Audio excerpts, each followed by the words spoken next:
Buongiorno and buonasera to all you exalted gentlemen and ladies out there. Today, on our second interview, we have a very special guest, someone I've been dying to invite on to talk about his incredible, I think, life shifting book. And he has a new book out. Let me introduce Jesse Sternberg. Do you want to say hi, Jesse?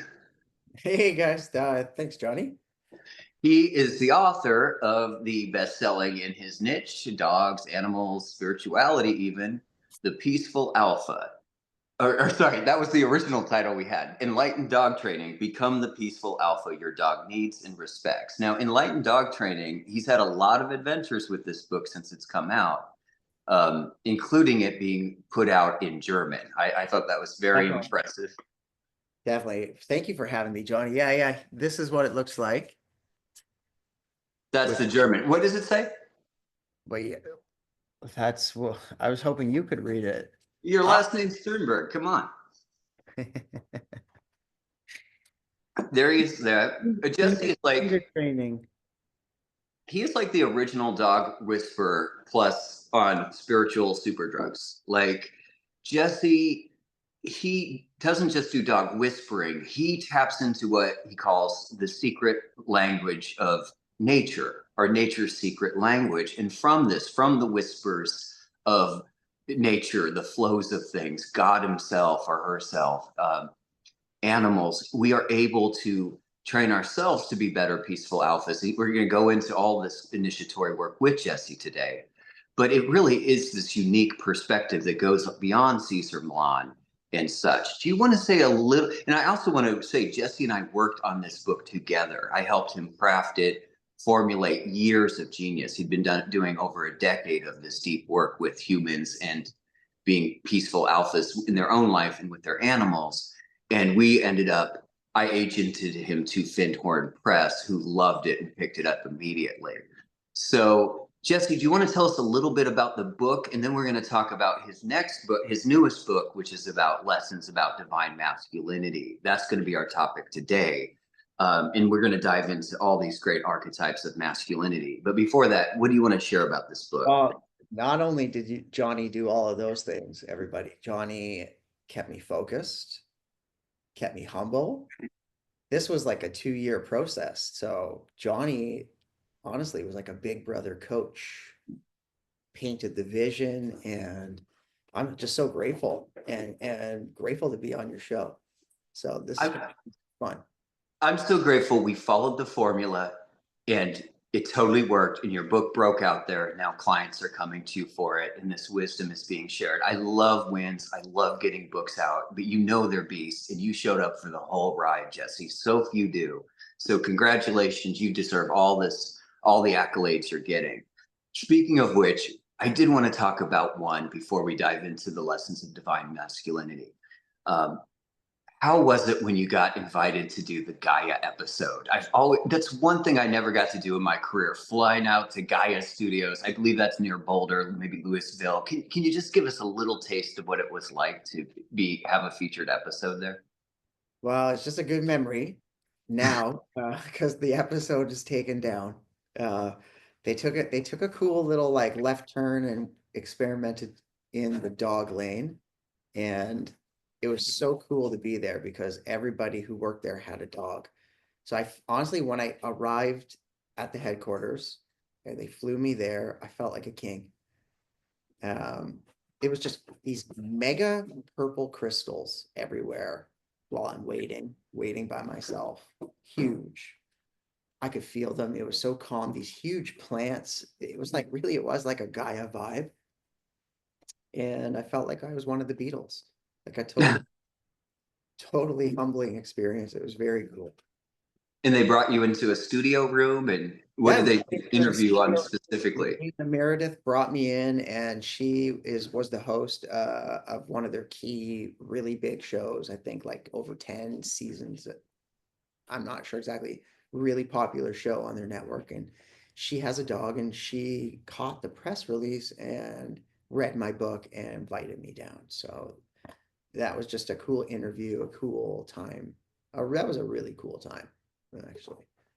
for me. Fantastic. It's so fun when your book gets launched and you get on all these podcasts and people are doing reviews and that kind of thing. I'm so glad you got that fun. Now, so all of that said, once again, his book is called Enlightened Dog Training. This is Jesse Sternberg. It's becoming a bestseller. I think it's genius because there's not many books that are about spiritual mastery and dogs. And this is like a field that is so huge right now. Jesse, I think, was very wise to fuse these niches. Now, that said, we'll take a moment here to say, my next Jesse, the next one I've been working with, we're about finished with this book. Men, if you're out there, you have a best-selling book you want to work on, I do have one opening. You can go on the ecstaticallyeverafter.com. That's Claudia and I's website, and it'll be in the info below. But if you want to book a call, you can book a call through the website. Just say book a session, and make sure you say it's about books because we do love there. And Jesse, would you say we did a pretty good job? Oh, fantastic. Fantastic job. You were the Phil Jackson. What's Phil Jackson? Oh, man. I wonder if the spiritual guys know that one. Well, then I guess you're the Michael Jordan of dog training books. Yeah, Jesse, it was such a pleasure. My favorite thing was when you got your mastery, when you understood how to write and you were just designing your genius for others to have. So, men, if you want that, you can hit me up. Now, let's get into the meat of this podcast. Welcome to the Earth School, Lessons in Divine Masculinity and Spiritual Growth by Jesse Sternberg. So we are going today to get into 5 incredible archetypes that he has articulated. And I really reached out to him as soon as I saw this because I thought, yeah, this is what we do here. It's the Selfless King, the Wise Mage, the Peaceful Warrior. That's the one we worked on a lot with the book. And the Inspiring Poet.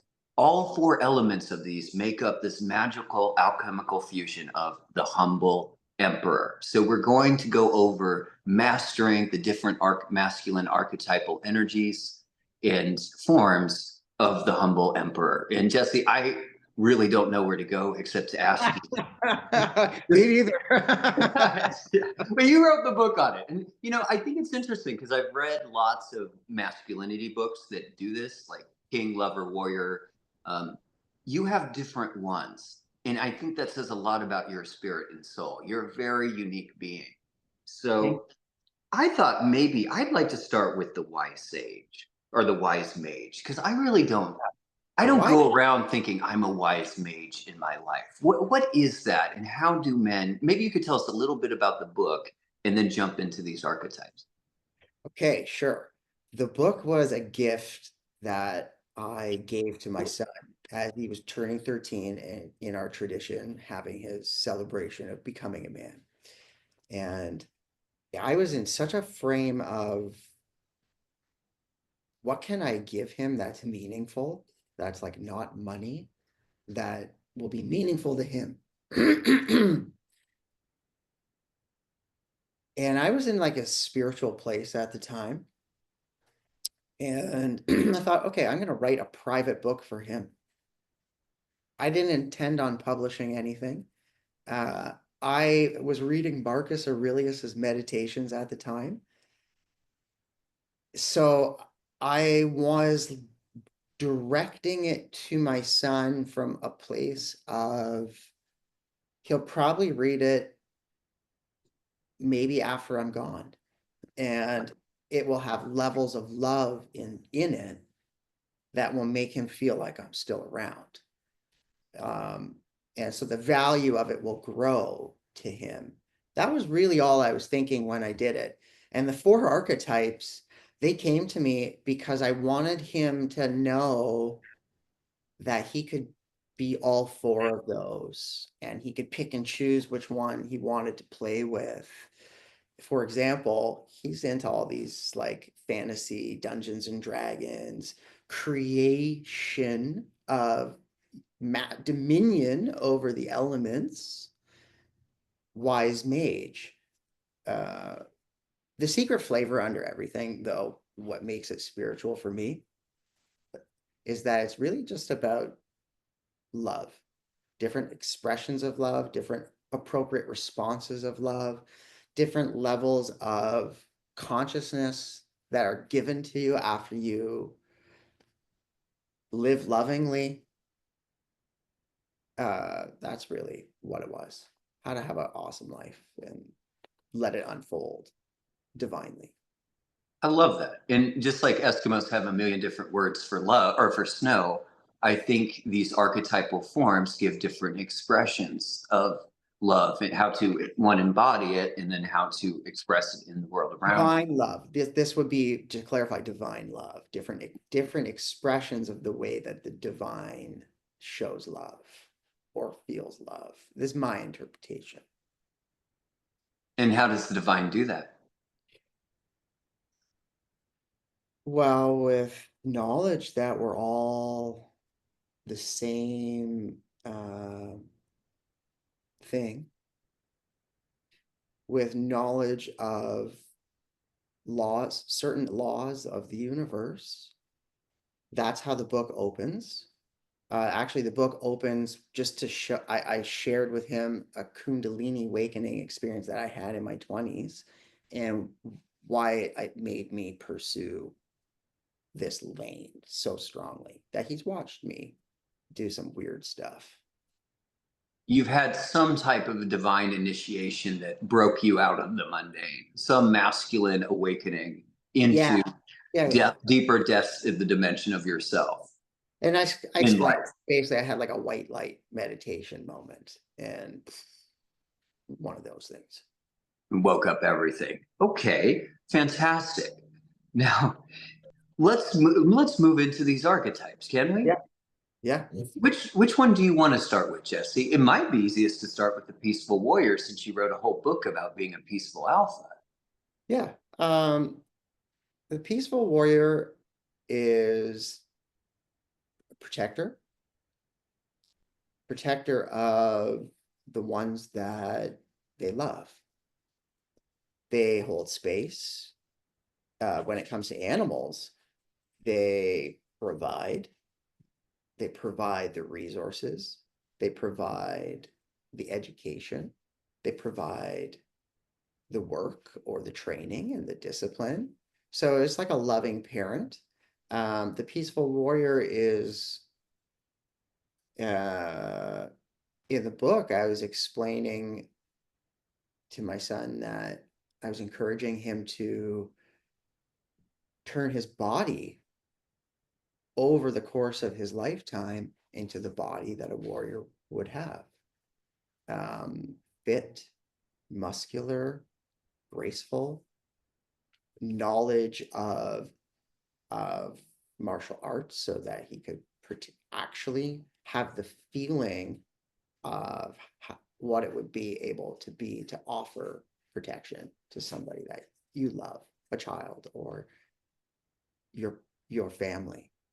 Um, that vibe of holding that in your mind, in your life's purpose, to mold your body into that just has lots of benefits, which I explain in the book to him. It keeps you mentally strong, lets you, sort of earns you a lot of merit in a lot of different situations,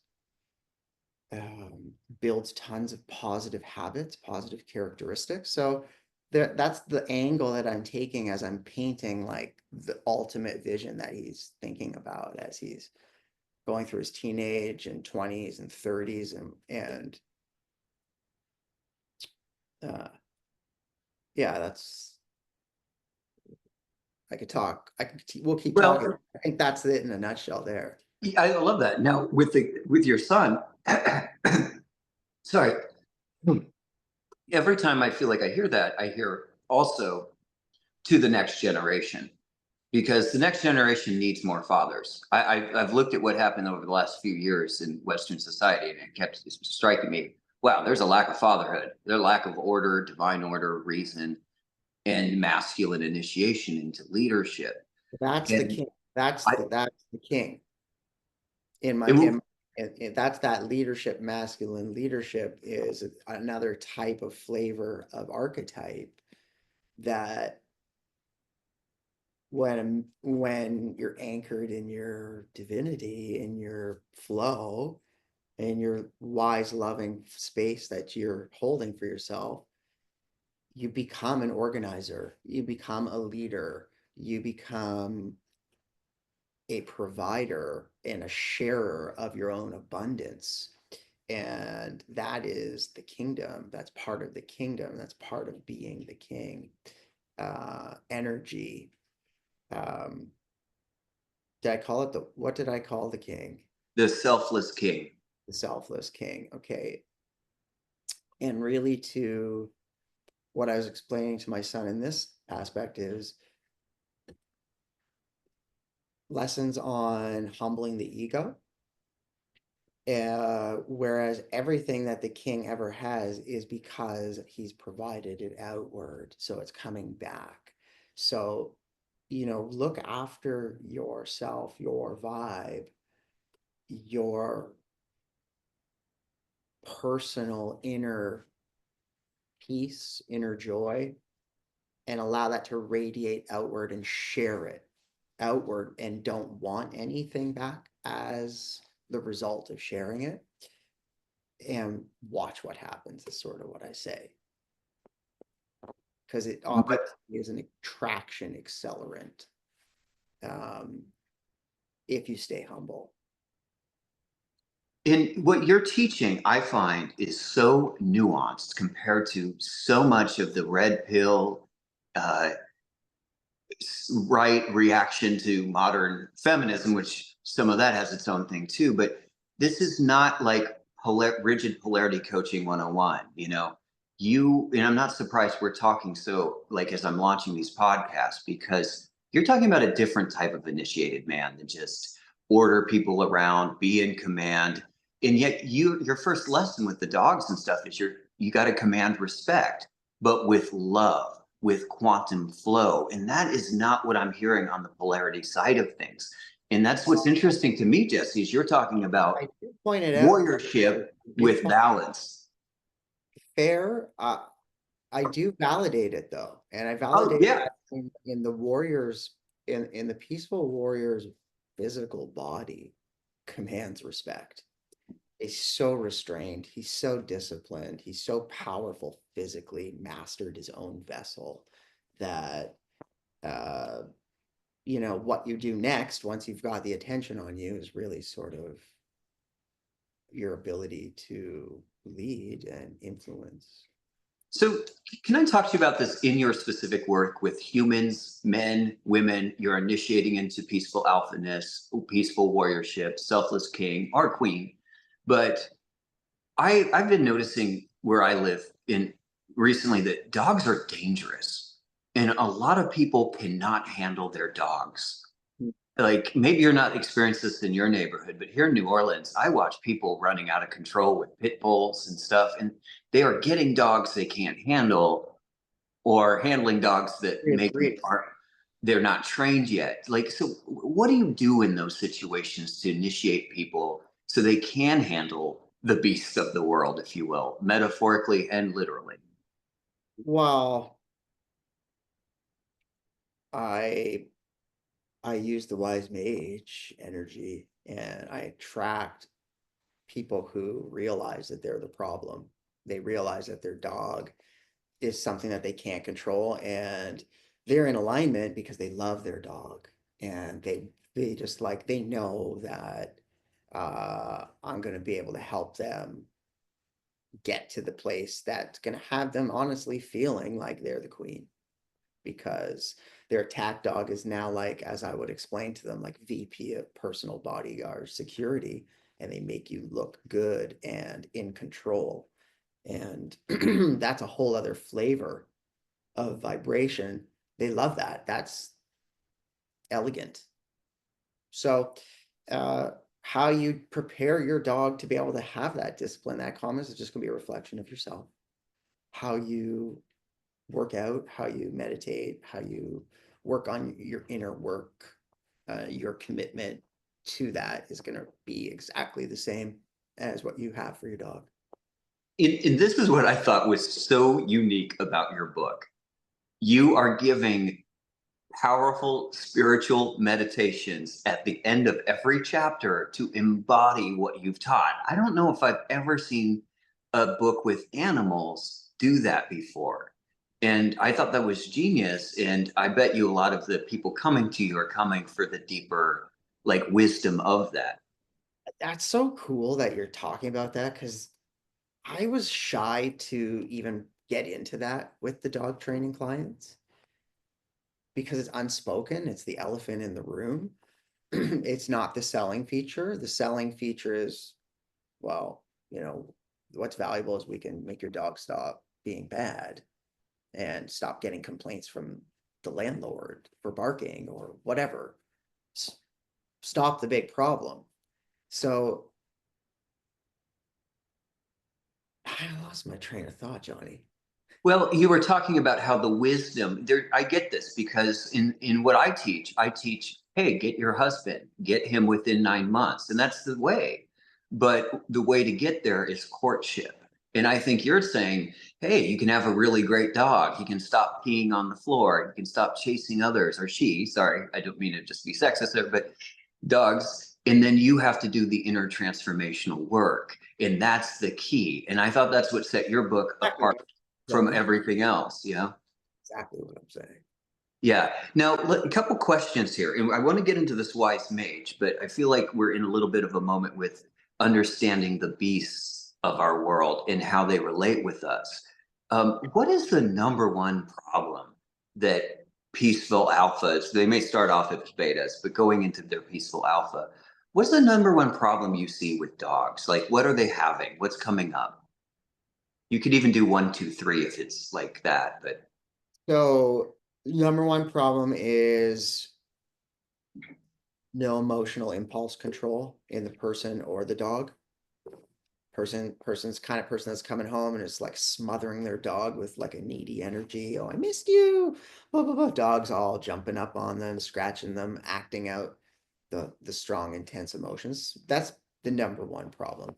The, and what do they do besides jumping around? What does this kind of dog do?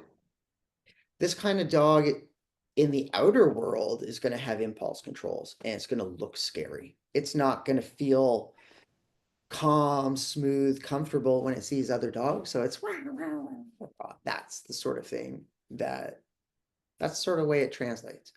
And that's how the owner is internally. The dog is almost like an external expression of what the internal world of the master or the owner.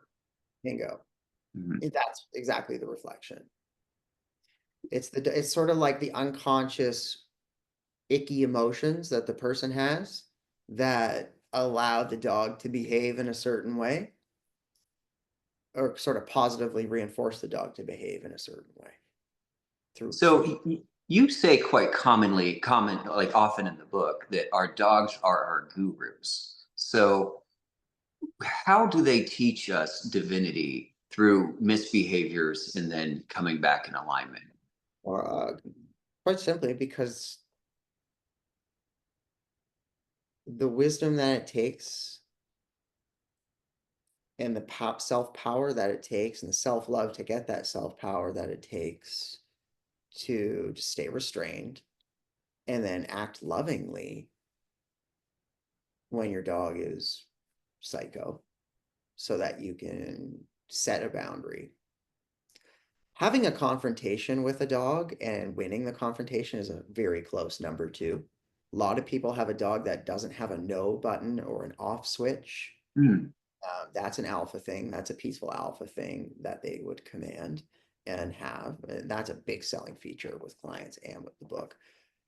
That's where we put like the steak or the hamburger on the plate on the ground, and I teach them how to have like the eye contact confrontation, and the dog just doesn't touch it. That's Boy, some I learned that from you. My dog was running over me a little bit, and then I learned that confrontational eye, where you're using a little bit of fear in a good way to say, "Back down, buddy. This isn't a good time." and what's loving about that and divine about that is because it's righteous. You're setting a boundary to a beast, or it feels chaotic, and you're showing courage to protect what's yours peacefully. And I show people how to do that peacefully. But of course, the inner work is it feels like a real battle, a real confrontation. So that's mastery. Um, Yeah, and especially with someone that may not have boundaries their whole life. Like I work with ladies, they may not have boundaries in love, and they've got to learn this in almost a similar way, or else it's just not going to work out. Like you have to have internal mastery to have external. Now, let's move a little bit into this wise mage, because that's one I'm not. That is kind of an archetype. When I was reading your 4 to 5 that you were articulating, I'm like, man, I've heard of this. I've studied it a little bit, but I have a feeling Jesse's got his nose on like wise mage. Like this well, I comes mean, up in your life, right?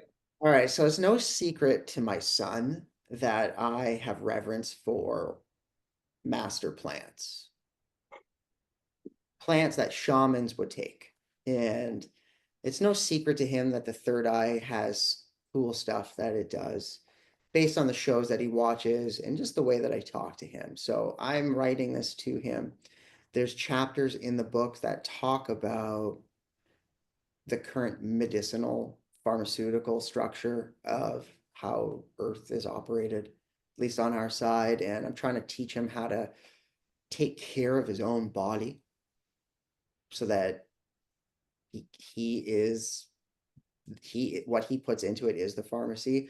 And I, as a father, I know he's gonna fair game, whatever I've done, he's gonna try. And so that should be respectful out of the gate. And I'm saying this to say an important thing that I talk about in the book is like the difference between medicine and poison is really the dose. It can Yeah. be it can be anything. So the plant medicines have saved me from depression, kept me wanting to live, and opened my mind, along with my spiritual awakening, to just give me the answers that satisfied me in the moment to kind of keep me searching for that oneness feeling uh, that we all want to have. Just feeling complete and satiated and wealthy and healthy and purposeful and uh, excited for more, curious for more, understanding enough of the puzzle. But that oneness is sort of the key element. So the medicines have sort of taught me about that space. And that's underneath, that's embedded into, it's almost like the shaman's route, the wise mage. I totally get that. And I'm so glad you brought this up because I think it's undervalued how we talk a lot, you and I, about peak performance. Like you talk about it more than I do, even, and living like in excellence. And there is this non realization that a lot of people use plant medicine, microdosing to not just like listen to Pink Floyd and eat Cheetos in the basement. You know, that's good when you're in your 20s, but to actually gain inspiration, get divine wisdom, find integration, and become more magnificent in the world. It's like there's not, I think there is more reporting on this, Joe Rogan and stuff, but how they can really amplify the visionary states, the integrated, because your book is about divine masculine initiation.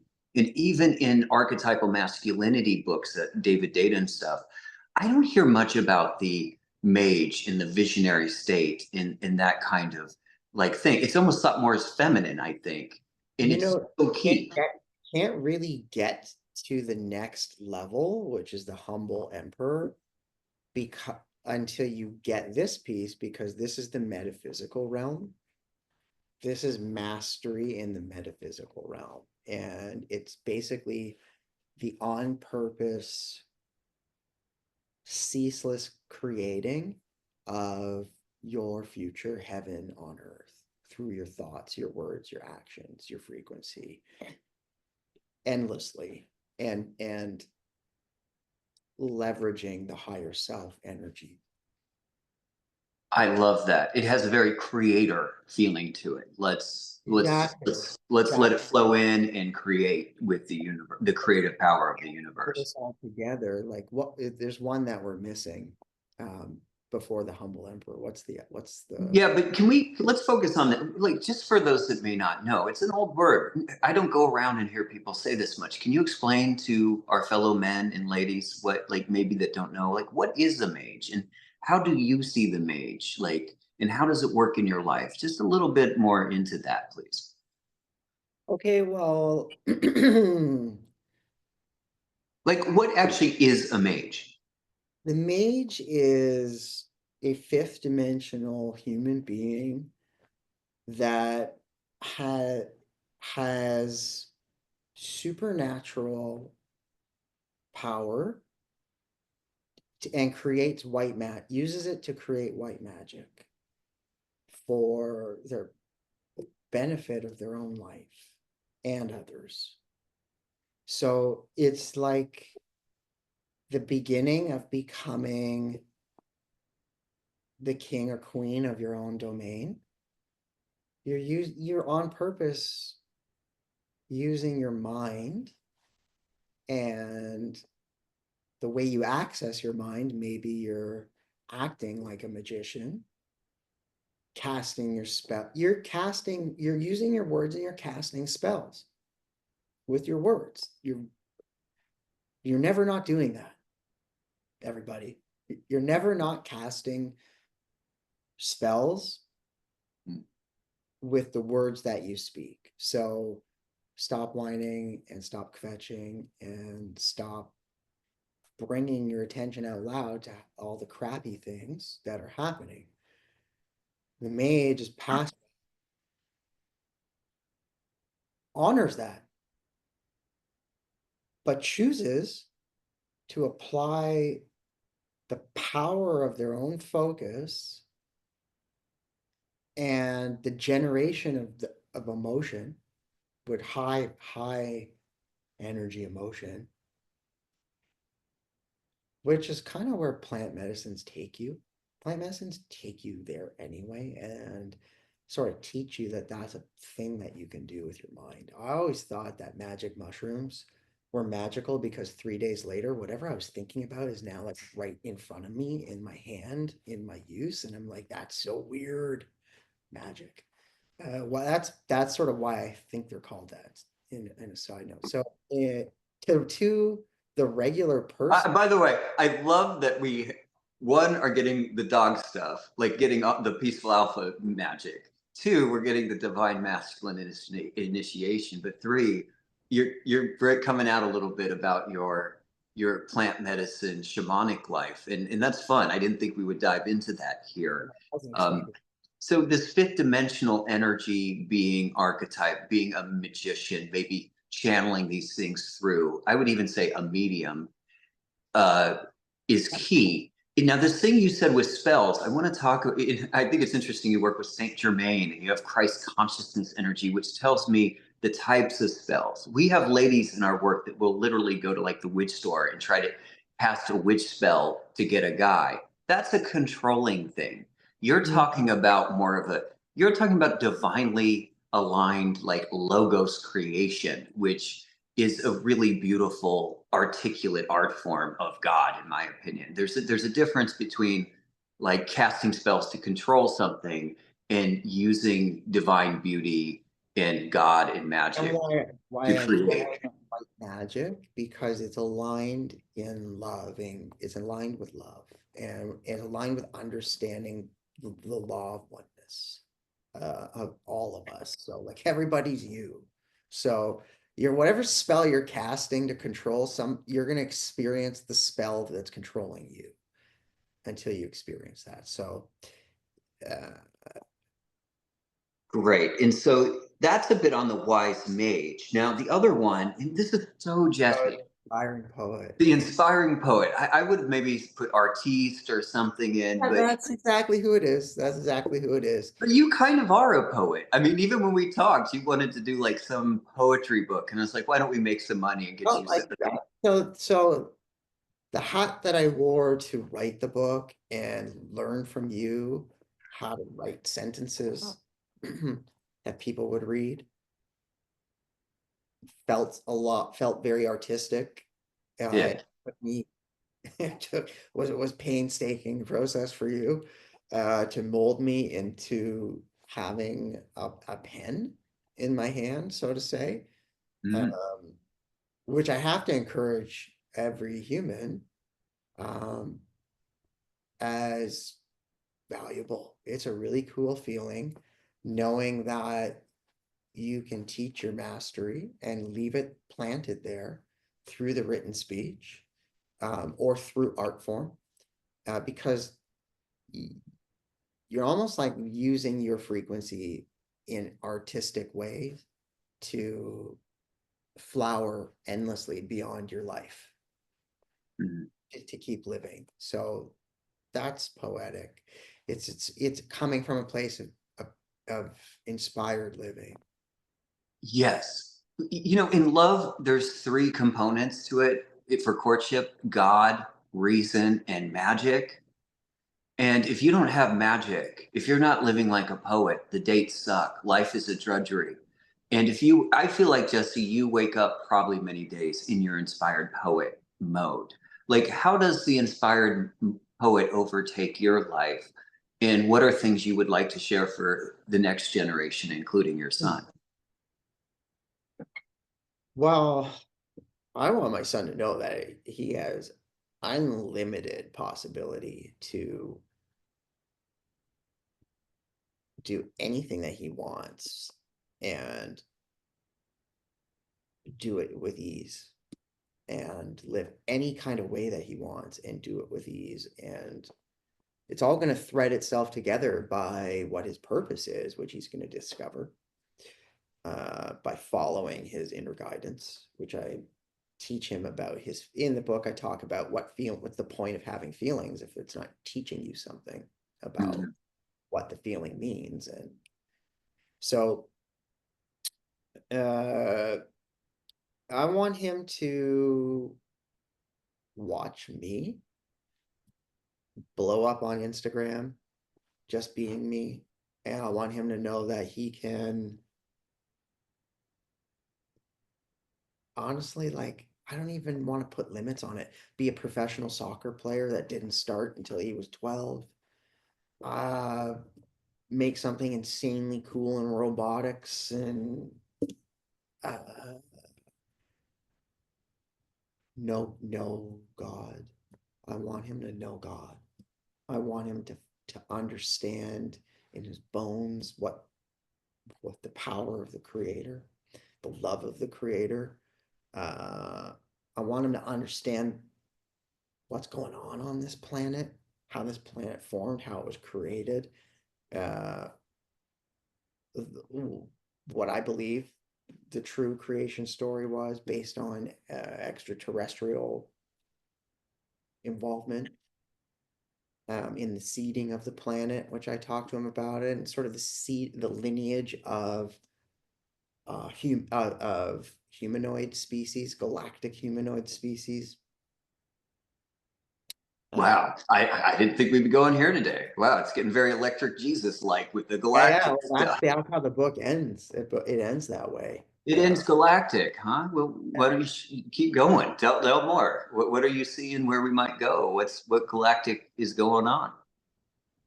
Well, I think what's going to be revealed to us is through our galactic families, which are these sort of more advanced humanoid versions of ourselves, was how the history of Earth, which beings seeded it. It was them. What their role, how it came to life, understanding of genetics, and an ending of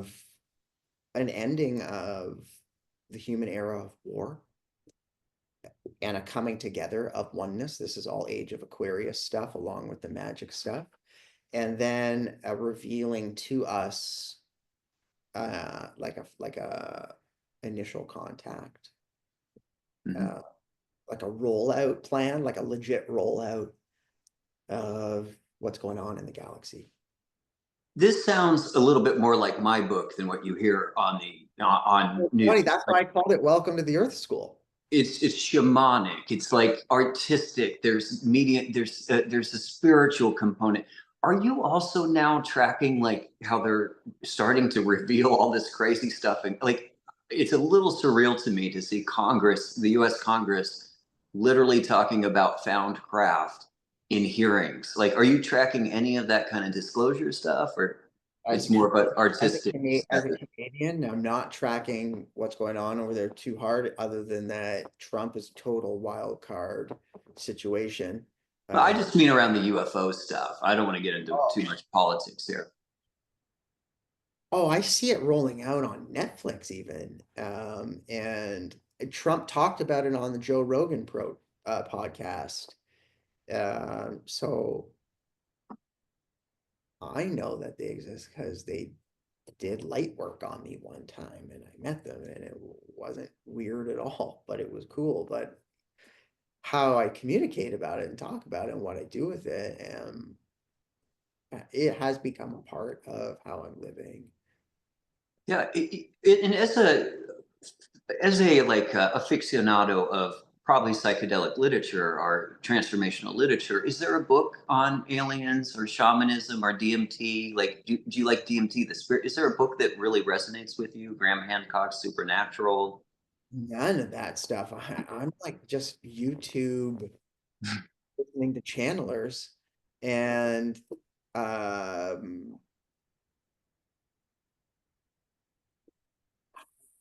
piecing it together in different ways. I love listening to Cryon on YouTube. Lee Carroll, I love his books. He talks about the Pleiadians. Um, and I've been listening to him and what he's been saying for like 5 years, and he's on the money, ahead of the curve, like every time. Hmm. He's someone cool to check out. Abraham Hicks is cool. Esther Hicks. These are aliens. These are like non-physical consciousness. Mediums and channels. And, I think your book actually helps people access their deeper mediumship. Like, I think you wisely did not go into aliens in your first book because that would have been too edgy. But, I do think it's fascinating Go that, into it in like a weird way. I just go into it and like this is common sense kind of approach that if you want to buy into it, keep your mind open and be ready. Otherwise, like who cares? It doesn't affect you. yeah, but I do find it fascinating that your book to your son about lessons on divine masculinity and spiritual initiation it goes into a galactic awakening like so many people. I did not expect my book to see that, but if I hadn't had a certain experience, I probably wouldn't be seeing energy fields right now. It's just interesting because I didn't think we'd be opening up to this. And I also find it fascinating. The Um, archetype that brought us into this was the poet, the artist, because I think there's a lot more artistic things going on with the galactic stuff than a lot of the UFO community can understand. It's like it's more mystical and magical, and there's a mystery there that's explainable and unexplainable, if you will. yeah, yeah. So that said, we've covered the selfless king, the wise mage, the peaceful warrior, and the aspiring poet. And remember when we were talking about your title of the peaceful alpha, and people were getting triggered by alpha, Yeah, and we were like, "What?" And I think Finhorn was really wise to take the subtitle and make it the title, Enlightened Dog Training. yeah. So it's more palatable, and it's just a genius title in my opinion, but it says what it is. But when you said the humble emperor, I kind of was like, I felt a little trigger moment. I saw like the emperor in Star Wars, like you can't be an emperor. And it's like, no, man. Like, so I would love you to talk. You can be that if you master these I archetypes. don't know. It's only like, can you be that? It's like you realize you are that. Bingo. So could Um, you talk about the humble emperor and how these archetypes weave or alchemize to well, help us become that or remember that, if you will?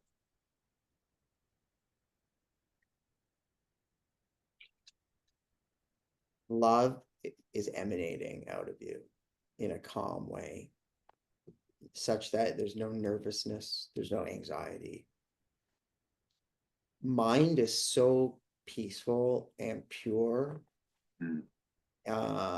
that lower vibrational, temptational, escape-based, pleasure-based habits have no hold.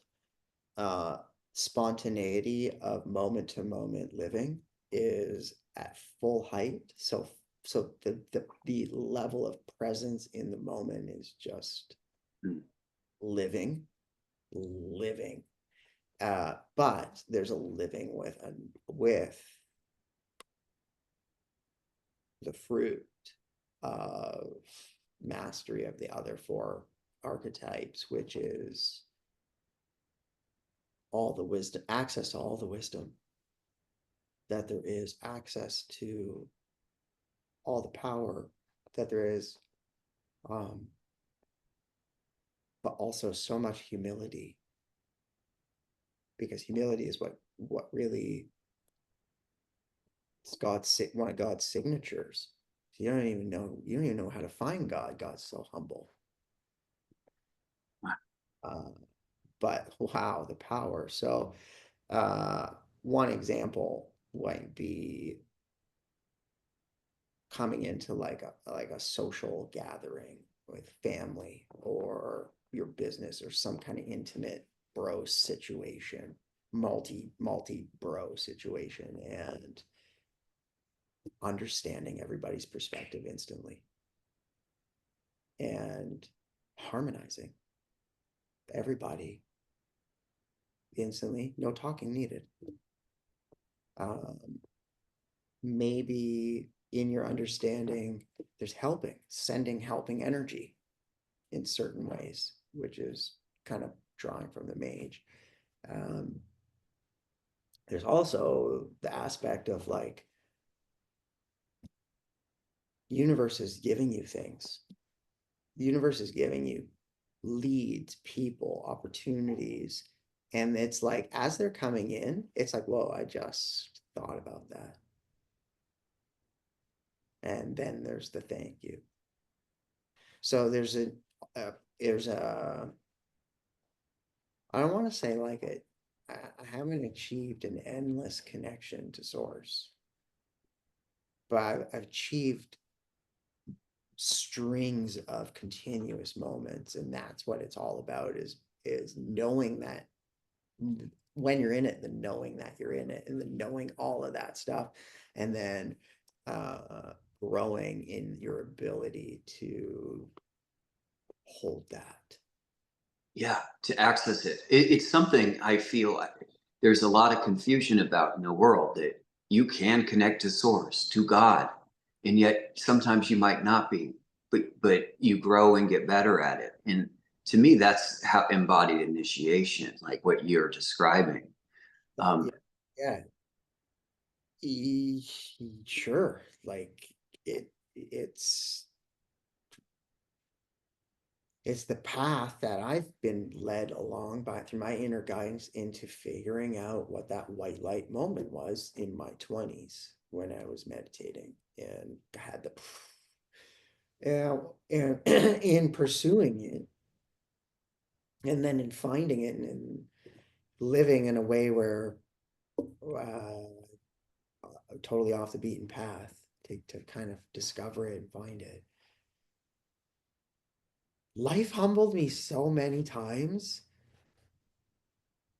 based on just my path and what I've been through, that there's nothing fancy about it other than its peace, other than its positive energy, other than its love. There's nothing else fancy about it. But that is worth more than anything in the material. And that's the key. Mhm. And I feel like with the humble emperor, he's mastered these archetypes and also peace, but also power. Like they're both. There's not this dichotomy. And also it helps master the multidimensionality of his life. So it's not just about you're a good owner of your dog or you're peaceful in your career or relationships. It's like God is the humble emperor takes place in all forms. And I'll tell you, I trust the humble emperor walking the dogs, the pit bulls down the street. Then, uh, what do you think is the number one weak, like shadow archetype you get into your work?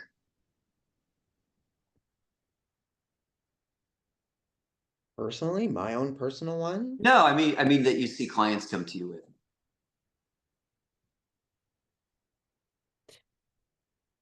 Well, either the victim or sort of like the tyrant king, the either the victim or the narcissist. Just like it's the same. It's the same reflection, and the way that that shows up is I want to please my dog. I don't want to do this. I don't want to make my dog not like me. I'm afraid to do this with my dog. Or it's like bottled up energy, pushover, and then explosion anger at the dog, or like trying to use like intense, sharp corrections that the dog's confused by because it's not consistent. It's not coming at it calmly. So it doesn't lack in authority or power, but it lacks in heart. And the other one is just all heart and no sense of value. Wow, those mirror up with people in relationships too. Like you run into those two kinds. And Jesse, you do an entire, like, I believe it's an 8-week transformational journey to take people from these states into more of their peaceful alpha, maybe humble emperor, empress. What is that? Like, what do you do on those? I feel like there's probably some steps to it. How do you take people through that transformational process? It's unique to every individual, and it doesn't take long to understand. I sit with them, and I listen to what their desires are, what their dreams are, and I get to know how they live, what their lifestyle, what their patterning is like. I get to know what causes them stress and causes them excitement, and I get to know what life choices they're making for themselves. Inputs, outputs, dietary, physical, Mm. spiritual. And low-hanging fruit, maximum return, least amount of action, most amount of fruit back. So it's easy to have the dog as the metaphor, but um, what you put into your dog, how you give your dog its morning workout, how you train its body, how you train, if you're doing, I have this thing that I just like teach people. It's like little system with their dog. I'm like, just be the gym teacher for 5 minutes, be the yoga teacher for 5 minutes, and then just like make your dog lie on a towel and give your dog a meditation for 5 minutes. I'm like, you hit them at all their levels, and they're just loving you, and they're cooked. It's like you did your Pilates and you had your sauna ice bath. You're set, your mindset set, your day is set. So you speak and you create you speak to the universe and you speak to your dog with actions, and you create with the actions that you make. What I love about this is it's not just in woo-woo land. It's not just meditations and union practices and things like that. It has the practical elements because I think people transform when there's actually guidance in a trip and a journey down the road, 3D integration with the quantum flow. Now, Jesse, if people wanted to, like they have a dog or they just want to embody their peaceful alpha, their humble warrior self, Yeah. maybe they have a problematic dog that happens a lot. How can they connect with you? And Thank you. Just check out my website, peacefulalpha.com. From there, I list everything. I list the books, I list the services, I list my socials. Just connect, sign up for a newsletter, whatever. yeah, and he has a peaceful alpha program that I highly recommend. to get deeper work. Is there anything else you want to share about divine masculine initiation while I got you on the line here? Oh, I just want to plug the new book, guys. I'm Check out about to do that, but please do it, Jesse. Rip it out because it deserves some Jesse love. Sternberg. Check out Jesse Sternberg on Amazon. I actually have a third book that just came out. It's a workbook for humans, a dog training workbook for humans. I also have the Welcome to the Earth School. So those are on my Amazon page. Uh, Check those Let's out. give it one more step. We have the Peaceful Alpha that you can get, and that's through Finhorn Press, and you can find it on Amazon. I have a He legacy has. copy here of Welcome to the Earth School. We already have, this is a horrible cover. This is what happens when I get to make my own cover. I don't mind the Da Vinci stuff. I don't mind it so much.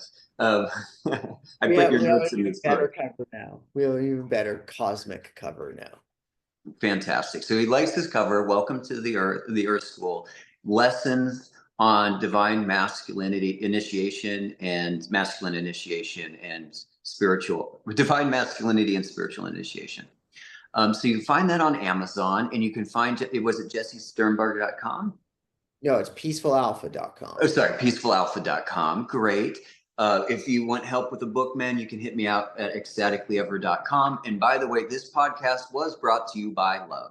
Men, ladies that may be watching this, if you have been single for years, if you want a fantastic dating life, if you want to even meet your wife or husband within the year, hit us up at ecstaticallyever.com. My wife and I really think we're about the best in the world at doing this. And we can, if you're coachable and committed, we can solve the single problem most like with the majority of our clients within 9 months. So if you've had troubles in love, if it's been confusing, you haven't known the way, courtship really will resolve these issues. So go to ecstaticallyever.com, and men, women, you can either book your love call or a book call via that website. Jesse, thank you so much. I will have you on at another date when you're ready to roll. If you want to dive deeper, and man, I'm going to practice these archetypes myself this week. Cool. Thank you, Johnny. Thanks for having me. This was fun. All the love, and ciao for now, everybody. We'll see you on the next episode. Ciao for now.